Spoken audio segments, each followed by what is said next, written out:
네, 여러분 반갑습니다. 짧고 굵게 세계사라는 콘텐츠로 여러분들과 만나게 된 저는 박세훈이라고 합니다.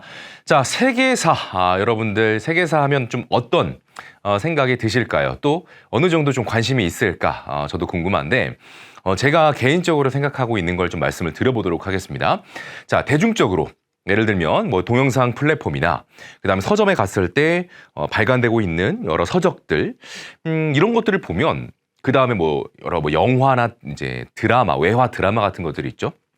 그런 것들을 보면 세계사에 대한 관심은 제가 학창 시절에 세계사라는 과목을 공부할 때보다 분명히 많아졌습니다. 그리고 저변도 넓어졌고. 자, 근데 정말 안타깝고 좀 이상하게도 이 세계사에 대한 관심이 전혀 반대로 가는 곳이 하나가 있으니 그것이 바로 학교 현장인 것 같아요. 이건 좀 안타까운 일인데 어쩔 수가 없죠. 학교 현장은 바로 평가라는 게 존재하기 때문입니다.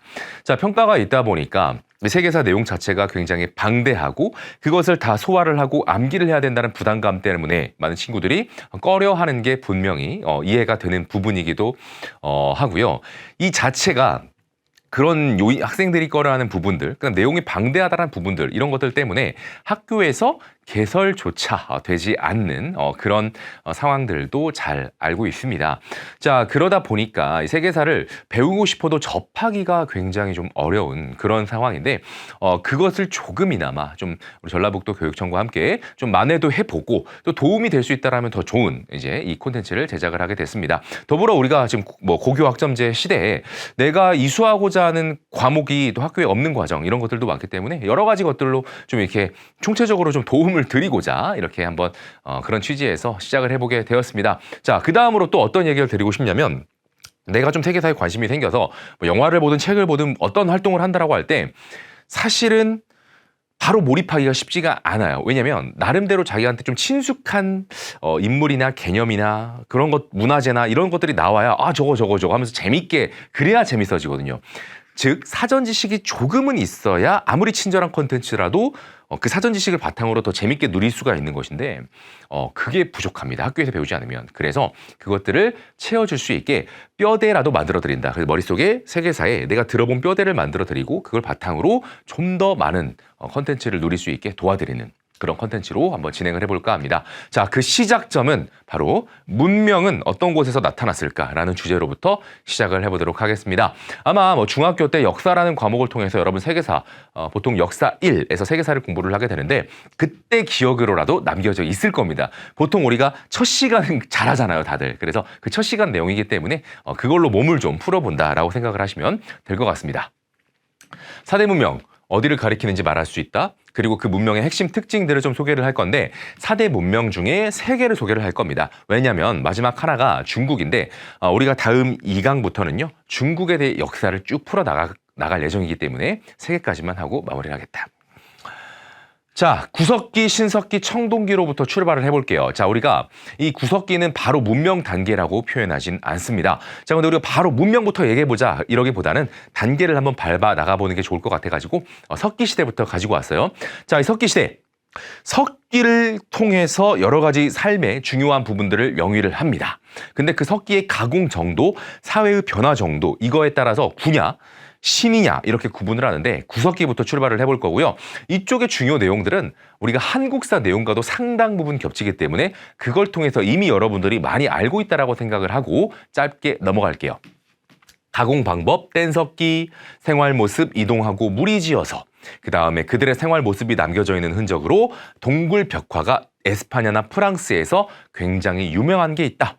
자, 이 시점에서 소개해보고 싶은 것은 바로 에스파냐에 있는 알타미라 동굴 벽화인데 자, 여러분 에스파냐가 스페인인 건 알고 계셔야 되겠습니다. 근데 교과서적인 용어로 사실 에스파냐가 정식 명칭이기 때문에 이렇게 쓰고 있습니다.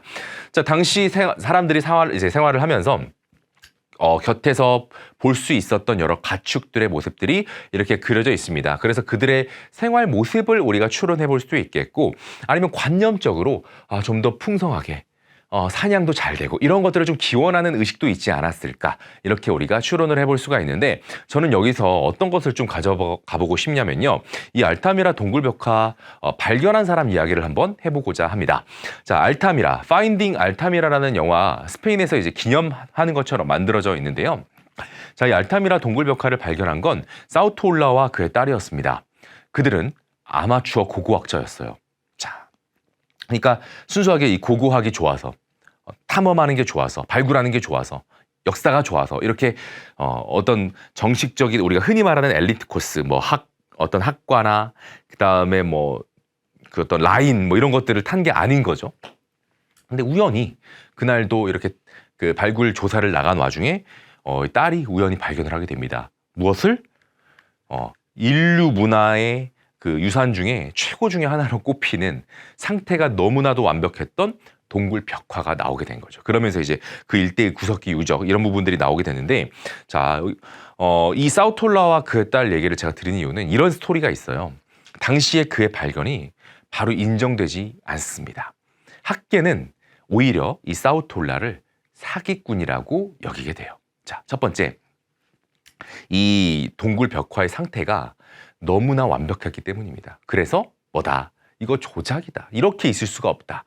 이것 때문도 있었고요. 두 번째, 제가 말했던 것처럼 어떤 정석적인 그런 엘리트 코스를 밟지 않은 아마추어 고고학자였기 때문에 학회에서 그를 인정하지 않았던 거죠. 자, 그러나 결국에는 그 이후에도 그 일대에서 유의미한 고고학적 발굴이 있었기 때문에 뒷받침이 되고 이것이 공인되고 세계적으로 인정받고 또 어마어마한 또 이제 관광이 이어지기도 했었는데요. 그럼에도 불구하고 결국 그는 그 영예를 누리지는 못했습니다. 자, 왜? 이미 사망한 이유기 때문이었죠. 그래서 그를 비난하던 학자가 나중에 막 이렇게 자신이 잘못했다라고 인정하는 발언을 하기도 했음에도 불구하고 살아 생전에는 영예를 누리지는 못했는데, 그러니까 우리도 이렇게 생활을 하거나 뭐 여러분들도 뭐 공부를 하는 분들이 있을 텐데 우리가 누군가를 바라볼 때 그의 진정한 실력과 가치 이런 것들을 좀 바라봐야 되는데 간판 이런 것들만 보고 편견을 가지거나 속단을 내리는 그런 우를 범하진 않나? 이런 생각을 해보면서 그러지 말아야겠다라는 또 이야기를 드려봅니다. 자, 이러면서 생활은 이제 바뀌게 되고 신석기 혁명이 벌어지게 됩니다. 우리가 왜 혁명이라고 부르냐면 기존과는 차원이 다른 발전이 일어났기 때문인데 바로 농경하고 목축이 시작됐기 때문입니다. 자, 그러면서 자연현상이 너무나 중요하게 됐고 그 자연현상을 과 관련을 해서 원시적인 신앙의 형태, 그러니까 종교로 체계화된 것은 아직은 그런 단계는 아닌데 원시적인 신앙까지 발전을 하게 됐다. 그래서 여러 자연물에 대해서 애니미즘, 그 다음 무당의 존재를 인정하는 샤머니즘, 그 다음 특정 동식물을 숭배하는 토테미즘, 이런 것들이 원시적인 신앙의 형태로 발전을 하게 됐죠. 자, 그러면서 이제 전혀 새로운 이 금속을 우리가 생활에서 사용하게 돼서 또 한 단계 진보하게 됩니다. 바로 청동기 시대로 들어갔고 이때부터 이제 어떻게 됩니까? 역사적인 단계로 넘어가게 되고, 자, 도시가 탄생하고 국가가 나타나고 우리는 이것을 문명이 발전했다라고도 부를 수 있는 거죠. 자, 근데 이 문명이 발전하는 곳이 공통점이 있더라. 예나 지금이나 우리가 살아가는데 중요한 게 뭐예요? 바로 물이거든. 그 물이 있는 곳에서 시작이 되었다는 거죠. 지도로 보겠습니다. 짠짠짠짠. 자, 이렇게 됩니다. 우리랑 가까운 곳으로부터 중국의 황허, 인도, 인더스, 그리고 겐지스. 자, 메소포타미아죠. 오늘날에 이제 우리가 서아시아 지역이라고 부르는 지역인데 유프라테스, 티그리스 강이 있습니다. 그리고 이집트는 여러분 너무 유명하죠. 나일강. 그래서 이런 큰 강이 있고 그 큰 강과 어울려 살아가면서 문명이 발전하게 되었던 거죠. 그래서 중국은 우리가 다음 강의부터 중국 이야기를 쭉 할 거기 때문에 이 세 문명의 특징을 소개를 해볼까 합니다. 먼저 메소포타미아입니다. 자, 메소포타미아는 오늘날의 서아시아 지역, 이란, 이라크 뭐 그 일대가 되겠고 지형이 개방적으로 탁 튀어 있다 보니까 현세적 신앙이 발달했다. 왜? 개방적이다 보니까 워낙 외침이 잦고 다사다난해요. 정치 교체도 빈번하고요. 자, 그러다 보니까 먼 미래를 생각하기보단 지금 오늘 하루의 행복과 평안, 안정 이런 걸 생각을 한다는 거지. 그래서 현세적 신앙이 발달했고 그걸 보여주는 대표적인 서사시가 길가메시 서사시라는 게 유명하고요. 자, 그들이 썼던 문자는 쐐기라는 공구를 닮았다라고 해서 쐐기 문자가 점토판에 이렇게 기록이 되어 있기도 합니다. 자, 다음으로 지구라트라는 어떤 신전 역할을 하는 거대한 구조물이 도시 곳곳에 이렇게 있었고요. 함무라비 법전도 대표적인 문화유산이 되겠다. 자, 함무라비 법전은 이 메소포타미아 지역에서 발전했던 나라 가운데 바빌로니아라는 왕국이 있었는데요. 거기에 함무라비 왕이 법전을 여기에 쐐기 문자로 여기에 쫙 기록을 다 해놓은 겁니다. 자, 근데 이 함무라비 법전도 대중적으로 그 이야기가 많이 알려져 있는데요. 바로 이런 내용으로 많이 알려져 있습니다. 눈에는 눈, 이에는 이. 자, 그러니까 뭡니까? 당한 만큼 바로 되돌려준다. 보복주의 성격이 굉장히 강해요. 좀 잔인한 측면이 보이거든요. 자, 그래서 사람들이 이걸 보면 야, 역시 이 옛날에는 좀 전근대적이다. 역시. 또는 좀 야만적이지 않나. 이렇게 생각을 할 수가 있는데 이것만 알려져서 그래요. 근데 282. 자, 제가 282를 써놨는데 이게 뭐예요? 282개의 조항이 여기에 세세하게 들어가 있습니다. 그 조항에 전부 다 눈 얘기만 들어갔겠습니까? 아니죠.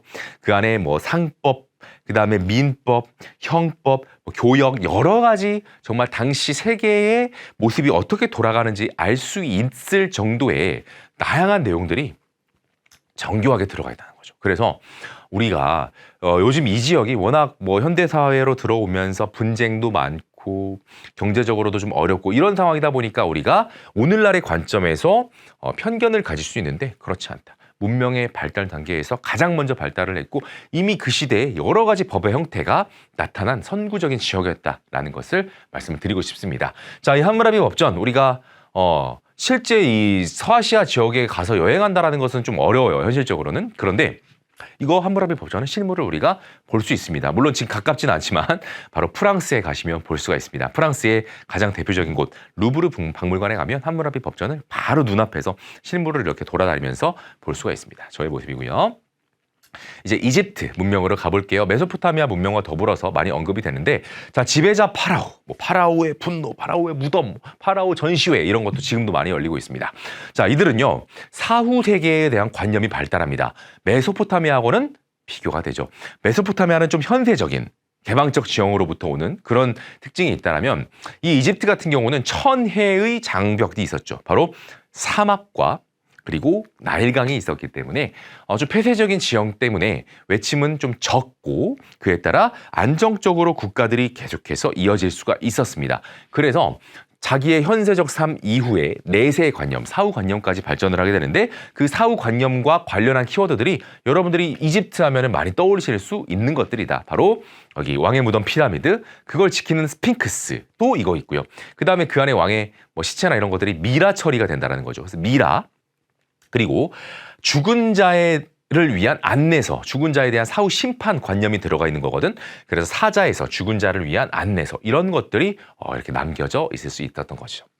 자, 더불어서 상형 문자도 다 해독이 되었고요.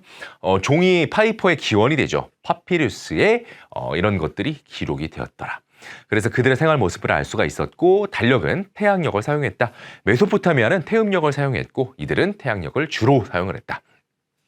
다음은 인도 문명으로 한번 가보도록 할게요. 자, 인도는요, 여기 왼쪽에 있는 인더스, 그 다음에 오른쪽에 있는 겐지스, 이렇게 강을 구분을 해가지고 발전 단계를 볼 수 있는데요. 자, 인더스 문명부터 보도록 하겠습니다.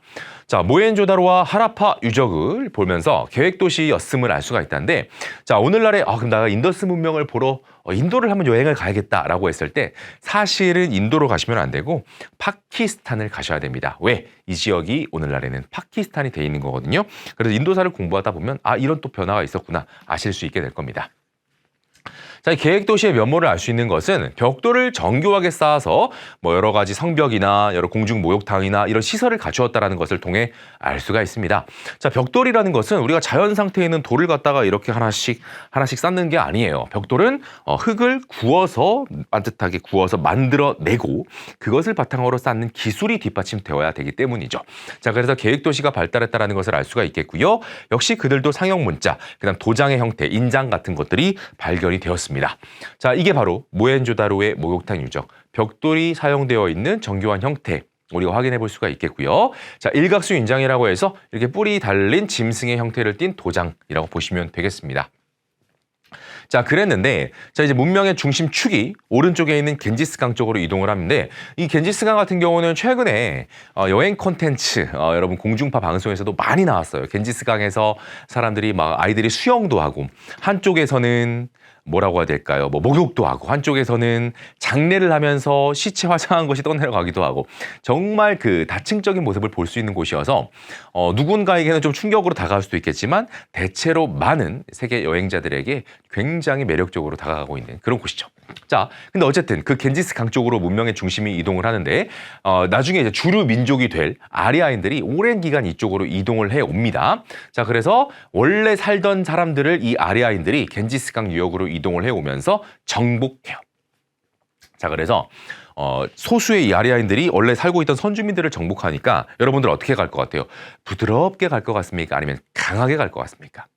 대체로 강하게 가죠. 그래서 선주민들을 정복하고 그들과 우리는 다르다. 차별적인 계층과 그걸 뒷받침해 놓는 제도들을 만들어 놓게 됩니다. 그것이 여러분들이 인도하면 가장 많이 떠올리는 카스트 제도가 만들어지는 거죠. 브라만으로부터 저기 밑에 수드라, 그 밑에 뭐 불가촉 천민까지 차별적인 사회 계층이 제도화가 되는데 오늘날에는 법적으로는 아니지만 여전히 사회적으로는 영향력을 떨치고 있습니다. 자, 그 카스트 제도를 뒷받침하는 게 바로 브라만교라는 종교가 되겠고 그 브라만교의 종교 의식을 주관하는 게 최상층의 브라만이라는 계층이 되는 거야. 자, 그래서 이런 차별적인 모습이 만들어진 것, 이것이 바로 아리아인의 겐지스강 유형의 이동이었습니다.